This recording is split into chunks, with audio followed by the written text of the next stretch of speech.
Hello, everybody, once again here at 1:30 p.m. Pacific Standard Time for our Facebook Live. My name is Mark Stark, and I'm the CEO for Berkshire Hathaway Home Services. We operate in Arizona, California, Nevada, and I've got a special message for you today. I am going back to my series of living a more productive and fulfilled life, and today we're going to talk about confidence. That's right, confidence. Because I believe that confidence is a huge component to all of our successes. Now, keep this in mind. We're all different. We all have our own different personalities, and confidence can truly be different for all of us. And today, I'm going to give you 3 key tips that if you utilize, I promise you, no matter who you are, no matter what your personality, okay, shy or outgoing, you will build your level of confidence. Now, I thought the best way to get this across to you is to give you some insight about myself and insight about the way that I think, and I'm going to incorporate that thought process into our first bullet point, and that is 3 questions that I've been tackling for the last 15 years. And the key that you have to know about these questions before I give them to you is they never end. They're always tweaking as your life journey goes by. But I will tell you, they're key in supporting this concept of confidence. And not only getting confidence, but retaining that confidence long term. All right, so first, let me give you what the questions are, and then I want to share a little bit about my background, and then we're going to jump right into those questions. So the questions that I'm going to answer for you, and I'm going to use my world and my life to do so, is who am I, what do I want, and what price am I willing to pay? And I will tell you, these 3 questions, you'll never finalize one answer. But if you work on them on a consistent basis, I will tell you, they will serve you so well over time in your life. All right, so let me start off by giving you a little background. You know, I'm originally from Chicago, Illinois. I moved out to Las Vegas to go to school for hotel management. That's what brought me out, and also getting out of the snow. That was another catalyst that brought me out. And while going through school, I had to work my way through school, and I was fortunate enough to get a job working at the hotels. Well, I learned quite quickly, even though I worked through my whole college career at the hotels, that wasn't my passion. That wasn't what I wanted to do for the rest of my life. So, really not knowing what I wanted to do, I was also fortunate enough that my roommate in college recommended I get into real estate, and he was going to get into real estate as well. And so it's like, sure, I was 21 years of age at the time, did not want to stay in the hotel business, so got my real estate license, all right, and jumped into the real estate business. Now, keep this in mind. At 21 years of age, my sphere of influence could not afford beer besides afford a home. So I had to meet people. And I had a great manager at the time. His name was George Head. And George just told me right up front, the number one thing you need to do, Mark, is you've got to meet people. And there was no wrong people to meet. Now, my chosen way of meeting people was for sale by owners, expired listings, and door knocking. That's what I enjoyed. Again, there's no wrong way to interact with people. However you choose to do it is the right way, as long as there's people on the other side of your meeting. So that is what I chose to do. Now, I want to pull this in to these 3 questions of who am I, all right, and, okay, what I want and what price am I willing to pay? Because here's this individual at 21 years of age with no confidence, knowing nothing about the real estate business. Really, I'm going to start off and I'm going to start meeting people. All right, so today, who am I?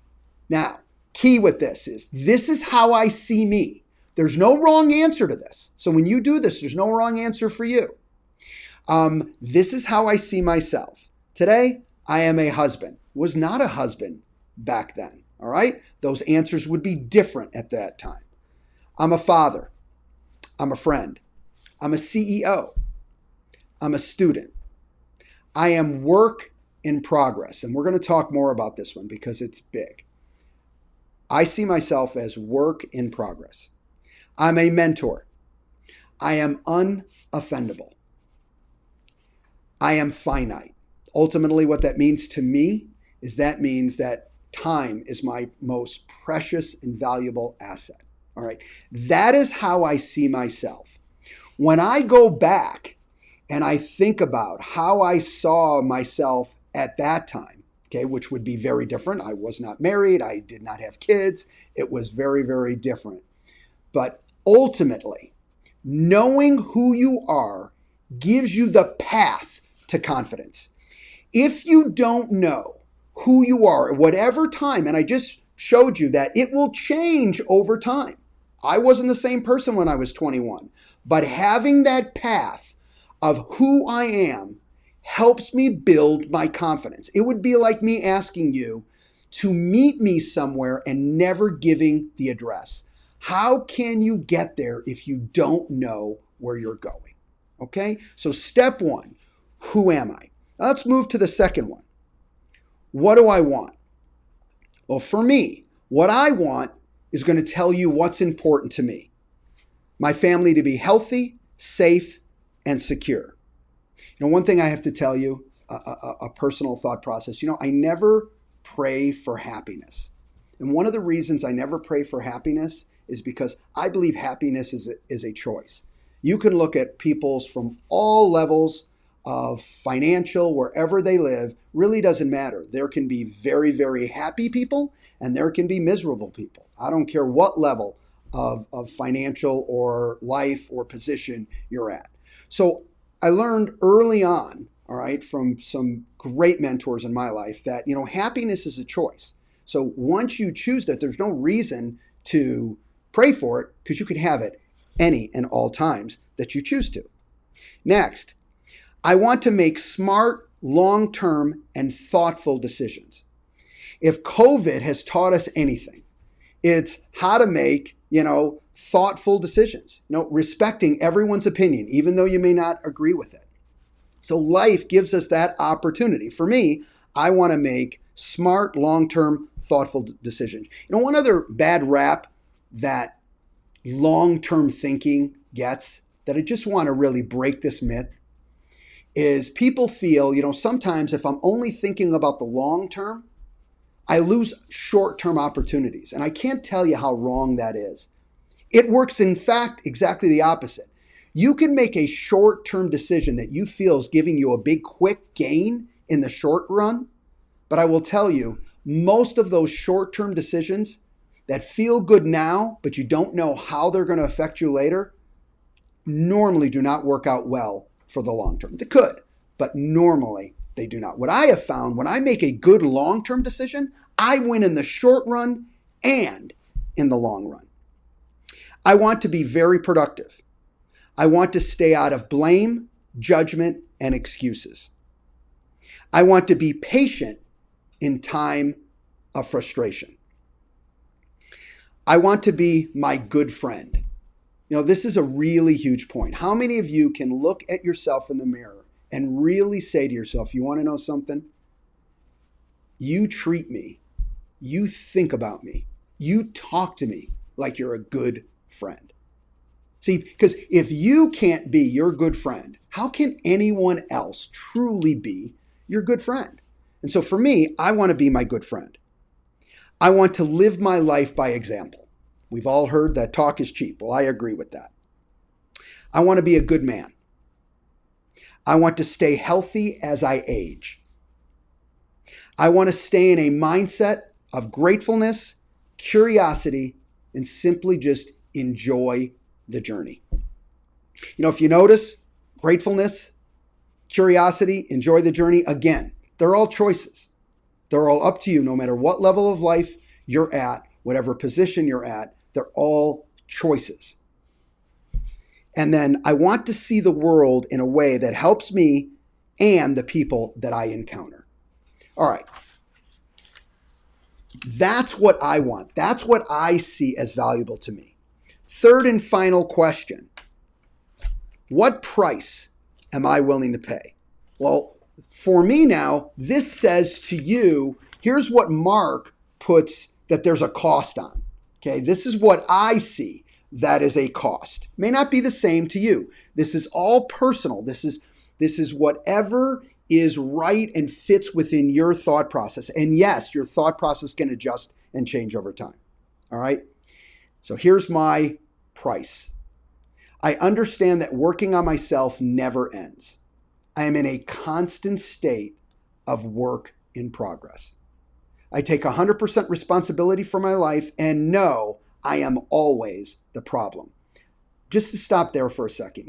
People when I say this, and people have mentioned it, that they say, when you say, you know what, you're always the problem, or I'm always the problem. The reality of it is, Mark, I feel that's negative. And I have to tell you, it's not negative.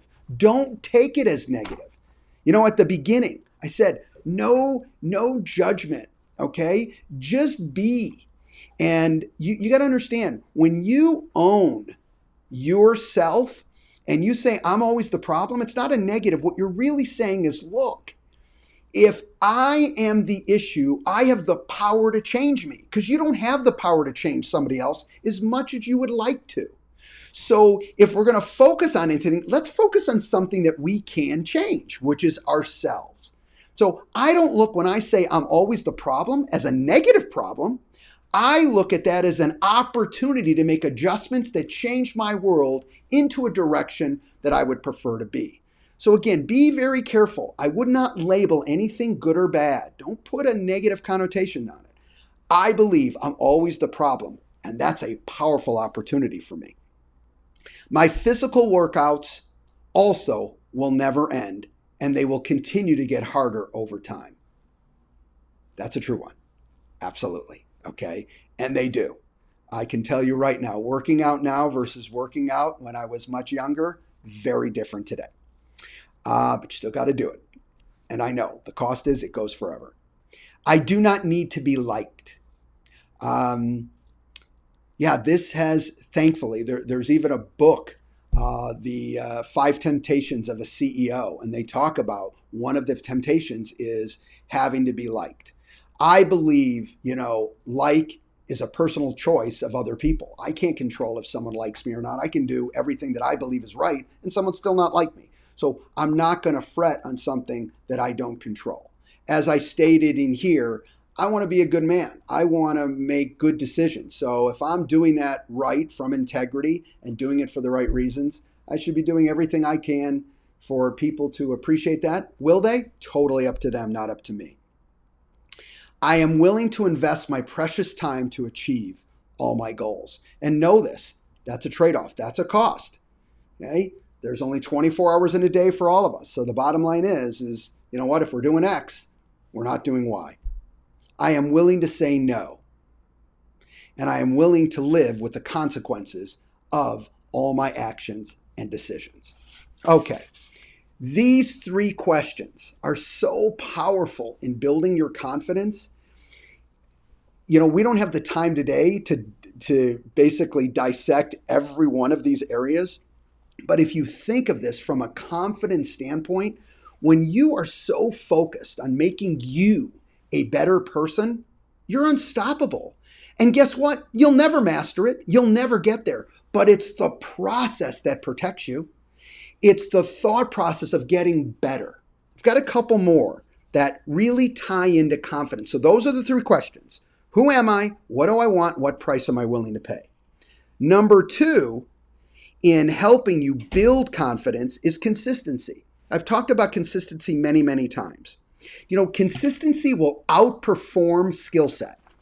And that doesn't mean I don't want you to build your skill set, but stickability, all right, is so important. And you having the ability to be consistent at whatever you choose to be is more important than being great day one at it. Over time, your skill set can continue to build. But if you are not consistent, you will miss opportunity over opportunity over opportunity. Now, one challenge we run into, okay, in consistency is overwhelming ourselves. I've talked about this before, but it's a key component of building confidence. All right. And that is less is more. Why are you overwhelming yourself? You don't have anything to prove to anyone else.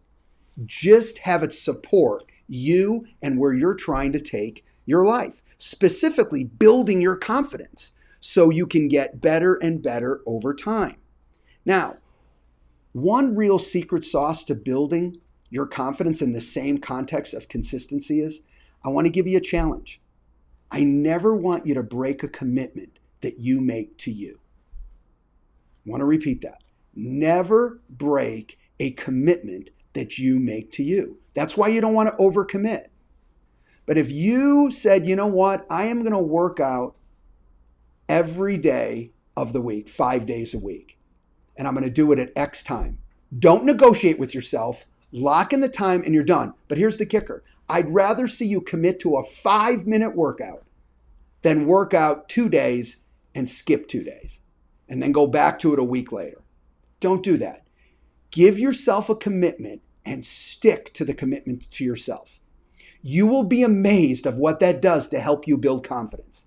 The more you stay committed to things that you commit to you, it will lend to every commitment you make around, and it will automatically build that confidence. So when you're in different situations, I need a leap of faith on this. Subconsciously, you know you are a committed person that gets things done. It's those little things that matter. So don't break a commitment to you. And of course, okay, by doing that consistently, you're building good habits. I bring this example up all the time, and that's the birthdays that I call. Though it's something that I enjoy doing, it's a big commitment. It's 365 days a year. Some days I have 35 birthdays to call, other days I'll have 5. But the reality of it is it's 7 days a week. If it's raining out, if it's snowing out, if it's a holiday, it's 7 days a week, 365 days a year. And so you know what that's done for me? That's given me this incredible habit of consistency. And it's bled into everything else I do. There's no way Mark could ever say to himself, it's really difficult being consistent on this. I know it isn't because I have to do it. And that consistency, okay, that commitment to myself to do that has been such a powerful tool for me to grow as an individual and as a leader. Third and final, helping you build confidence, and that is failure. I have to tell you, failure gets such a bad rap. If you are trying to get rid of failure and skip over that point, that's like saying, I want to live a fulfilled life. I just don't want to drink or eat my whole life. You won't make it. Okay, you will pass. So the reality of that is failure is like water. All right. It is part of the process. It's not a process to skip. And what did I say earlier? Don't label it good or bad. Okay. In fact, it's such an opportunity. It's the best teacher you will ever encounter, failure. It's just that if you're looking at failure as bad, okay, that's happening here. That's not the case. Some of my best failures have been my greatest teachers. And I know people say that, and can you take your lumps while you're going through it? Those are ego lumps. All right. If you look at some people go through some really tougher scenarios and they come out and they're fine. Why? Because they handled it here very differently. We all go through loss. We all go through challenges. Failure is part of the process of life. Some is much easier to deal with and some is horrendously difficult. Okay. And it needs time just to handle and get through scenarios. But ultimately in our world, so let's tie that into selling real estate. The reality of it is failure is your biggest friend. Try things, get out there, and guess what? When it doesn't go the way that you want it to go, you just need to tweak. You need to change the way that you do things. Within failure, I don't want you to miss this opportunity, and that's the power of not knowing. See, people think, you hear this, and it's true. Knowledge is power. But I'm going to submit to you the reverse. Not knowing is powerful if you use it to your benefit. What do I mean? I mean this. When you go into situations and you honestly believe, I don't know, what does that force a professional who wants to grow as a person? It forces you to do research. It forces you to ask questions. It forces you to stay curious, right? The power of not knowing is such a powerful tool to use if you use it appropriately. It's not that you just don't know. It's, oh my God, I never know. So I'm always asking, and I'm always growing, and I'm always learning. And you know what? In this particular scenario, I knew about 90%. But because I stayed curious, I learned about 10% more that I would have never known if I didn't ask those relevant key questions. Guys, the power of not knowing, okay, is your friend, just like failure is your friend. Use those together and continue to learn and grow. And here's the beautiful thing. There's no destination. You've got to, learning is a journey. So it never ends. It's part of the process. But you keep asking questions, you get stronger and stronger. And what gets stronger through that process? Confidence. The more questions you ask, the more you felt you didn't know and you had to find out, the more confident you get. The more you try and the more you fail, and now you go out and do it again, the more confident you get. All right? You have your direction because you ask those 3 questions that you're continually looking at on a constant basis. Week in, month out, year out, you're tweaking them as your life changes, and you're constantly knowing your personal path that is yours. No one else's, it's yours. So now you've got clarity and direction of where you're going, who you are, what you want, what prices you're willing to pay. You understand consistency has to be part of your overall model. And guess what? You know failure is your friend. I understand how powerful confidence is for everybody to do anything. But I'm telling you this, confidence, like many of the other avenues that I mentioned today, is a choice. It's a choice. I hope you choose to say, I want confidence, and I'm willing to put some of these items in play to get there. I hope today was valuable for everybody. This is really important information. Has been so valuable to me over the years and will continue to be, okay, in my career and my life, okay, going forward. If this information was valuable to you, I hope that you like it and you share it with as many people that you feel can benefit from it. I look forward to seeing everybody next Tuesday at 1:30 Pacific Standard Time, as we will be here every single week. Have a great week, everybody. Bye-bye.